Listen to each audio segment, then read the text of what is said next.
আরে ভাই সমাধান দেন, ভালো বুদ্ধি দেন, যাতে করে আমার এই বস্তিবাসীরা তাদের একটা কল্যাণ হয়, উপকার হয়। তারা স্মার্ট কার্ড দিবে, তার মানে নামটা বদলায় দিলে আর চুরি হবে না।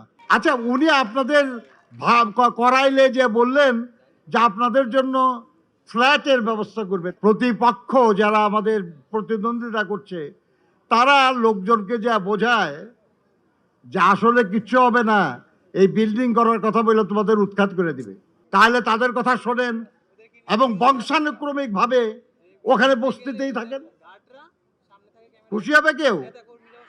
চাইবে কেউ এটা? বস্তি সারা জীবন তো থাকবে না, আমরা থাকতে চাই না। আর দালান করতে হলে আমাদের সেখানে দালান করার জায়গাটা ঠিক করতে হবে। আচ্ছা, আমি আপনাদের পরামর্শ দেই, যারা সেখানে বস্তিতে থাকেন দীর্ঘদিন ধরে, তাদেরকে যদি সেখানে ধরেন যেখানে 5,000 আছে, আমরা 5,000 ফ্ল্যাট সেখানে নির্মাণ করতে চাই। আমরা সেই 5,000 ফ্যামিলিকে যদি আমরা ওই ফ্ল্যাটের বরাদ্দপত্র আগেই দিয়ে দেই, যেখানে ফ্ল্যাট হবে এবং অত নম্বর বিল্ডিংয়ের অত নম্বর ফ্লোরে এই ফ্ল্যাট আপনার হবে, কেমন হয় এটা? আরে ভাই সমাধান দেন, ভালো বুদ্ধি দেন, যাতে করে আমার এই বস্তিবাসীরা তাদের একটা কল্যাণ হয়, উপকার হয়। সেটা না করে সমালোচনা করবেন খালি। আমরা বলি ফ্যামিলি কার্ড দেওয়া হবে, তারা বলে এই কার্ড দিয়ে চুরি হবে। শুরুই করি নাই, চুরি হবে। আমরা ফার্মার্স কার্ড দিতে চাই, তারা বলে যে এটা দিয়ে সুবিধা হবে না, চুরি হবে।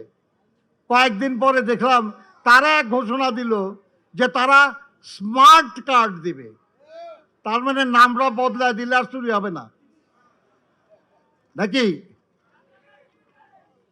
ভাই, আমাদের নেতা যখন একটা লাল সবুজ বাসে রওনা হইলেন, কত কথা। এখন দেখি লাল বাদ দিয়ে খালি সবুজ বাস দিয়েও কিছু কিছু লোক চলে। হ্যাঁ, মানে আমরা করলে দোষ, তারা করলে কোনো দোষ নাই। হ্যাঁ, তা আমাদের আরো অনেক দৃষ্টান্ত আছে। আমরা যেটা করি তারা পরে সেটা শুরু করে। ভালো কাজ অনুকরণ করলে কোনো দোষ নাই। তারাও খুব ভালো কাজ কিছু করলে আমরাও সে কাজে কোনো বাধা দেব না, মনে করবো যে এটা ভালো কাজ হোক।